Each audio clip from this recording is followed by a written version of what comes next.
Hello, welcome to Teal's Garage. This video is kind of just an update on some projects that I may have thrown on the back burner, or some stuff that's happened and I haven't filmed about in a while. Starting with all of the motor shit. Part 2, still coming. I'm still working on it. I just haven't felt like editing it. Nothing has changed aside from disassembly. All that has happened is I've gotten the block back from the machine shop and spent a wonderful $500 or $600, one of the two. So that was good. The air compressor is still non-functional because I have a new one, so I haven't had really a reason to get a new motor for it.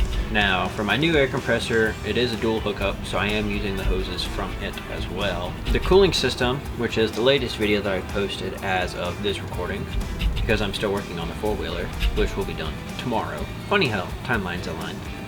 The cooling system is still going good. I do have a leak at the thermostat housing, which if you watched the camshaft video, you will have seen that I ripped the intake off and kind of had trouble filming everything. Same thing with the motor video. Speaking of the camshaft video, I ended up putting this carburetor on. This carburetor is a Holley 570. You might be wondering why it's not on the truck anymore, and that is because I kind of like horribly cleaned it and made it better than what it was before, and I got an idle surge that I could not tune out, which really irritated me. So I ran the numbers on this. That's how I found out it was a 570 and not a 650 like I thought it was, and like me and my buddy were told, because we're idiots and we didn't run the number before we bought it. So I ran the numbers on the carburetor that's currently on the truck, which if you've seen the miscellaneous video, you'll have seen what that carburetor looks like. And that carburetor is actually a Holley 600. So that's back on the truck, and the truck is running beautifully. It runs so much better than without this. This also probably has internal vacuum leaks, unlike that other one. So it's running good.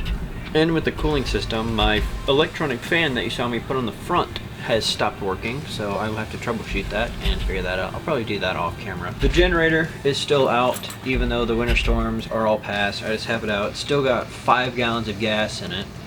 It runs, but it likes to shut off randomly, so we've got to figure out that issue. That'll either be a video, or I'll just, again, do that off camera. I don't know if I've mentioned it on camera, but I have swapped a 700R4 into the truck. And if you're wondering, if you saw the generator video, you will have seen me move that transmission. That transmission is the old transmission, otherwise known as the Turbo 350 that was in there before. So I am trying to get another vehicle that I will put that in. As of right now, it's just been sitting. Hopefully I can get another vehicle to throw it in, whether it be another classic or who knows. As of right now, that's all I can think of that I've worked on so far on this channel. This is kind of just a throwaway video for when I run out of content and need something to post, also known as probably after this four-wheeler video. Motor video part 2 will be up eventually.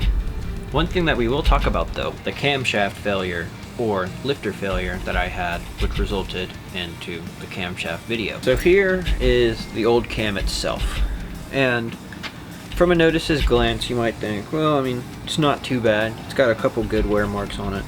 So as we can see down in kind of like this back section, don't mind it being dirty, it's been on the floor. The lobes aren't that bad, but if we look at number 8 exhaust. Number 8 exhaust does not look as pointy as the other lobes, as we can see. Not only by the intake, but also by this exhaust one right here, and also by this one right here, as you can see by the pointiness. Number 8 is more dull, and that's partially my doing, because I was an idiot. I'll explain why. The reason why this camshaft died, mainly the lifter too, is I put on these, a poor man's roller tip rocker.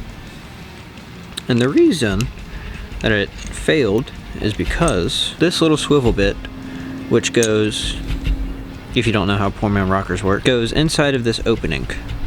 And it's supposed to sit in there with this curved side down and sit down in there.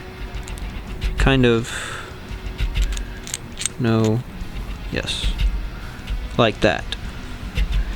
The way I had it for number 8 was upside down. It was sitting like this. Now on camera, it may not look like that much of a difference. You can see that this one has a really good wear mark. And for some reason, it's got that little indentation right there. I don't know what caused that, because that was not on the exhaust or on any part of the camshaft. And then obviously the poly lock, which I probably should have left on, but whatever. So that's the main reason for that camshaft failure. The old valve covers. Yes, I still have them. Yes, I still hate center bolts just as much, especially since this gasket is still good in here. Will I use these again? Maybe, if I get more Vortec heads or center bolt heads or whatever the hell you want to call them. But I would prefer not to, because I hate this style of valve cover. If you noticed in some of the videos that I have LED headlights now, that's because I put those in because I couldn't see jack all with my old ones. I also got these. These are headlight mounts or headlight assemblies or whatever you want to call them. Anyway, these are the premium brand known as Dorman. That's sarcasm. Do not really buy Dorman, only really buy like actual good parts and shit. But I was lazy and didn't feel like waiting on shipping because I couldn't see, so I bought these. The reason why I don't really recommend buying these is simply because I had to get creative with the edge on these, which, as you can imagine, turned out so well, seeing as the fact that this one is not in the truck. The reason I switched them was because this was my old one, mainly for the driver's side, and already you can tell a pretty clear difference. Starting with the fact that the pins, or fins, or whatever you want to call them, where the headlight adjuster sits, is bent to all hell on this one.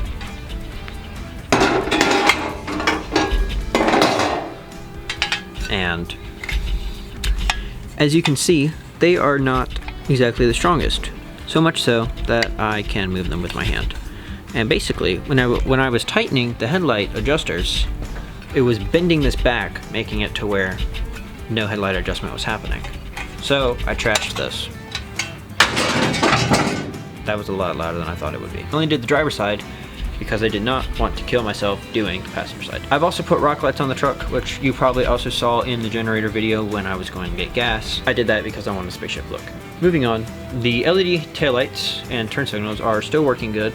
I still have not hooked them up to a constant power source to where they do the thing regardless, because I like having daytime running lights, or running lights in general, which are just the parking lights. Like you probably saw in the four-wheeler video getting ready for Hyperfest, I have a go-kart, and I want to get that go-kart running, which will probably become like a mini series or just one whole video depending on how I decide to do it.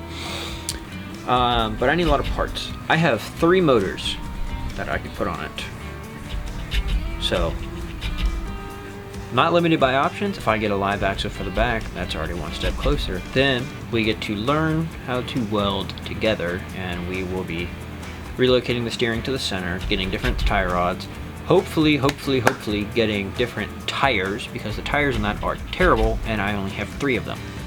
The reason I need a live axle is because none of the drive wheels that I can find online fit for said axle, and I've also completely screwed it. I have grinded it down so much to try and make one work, and it's just not there, not good. So that'll be a video in itself, or multiple videos. I can't think of anything else, so with that being said, that's probably just the end of this little short and sweet video. If I think of something else, there'll be another clip after this, and you won't even see this part. But if there isn't, then thank you so much for watching. If you enjoyed, please leave a like.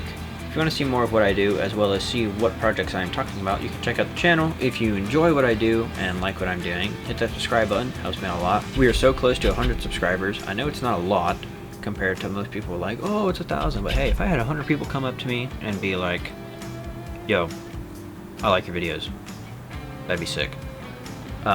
With that being said, thanks so much for watching. I'll see you in the next one. See ya.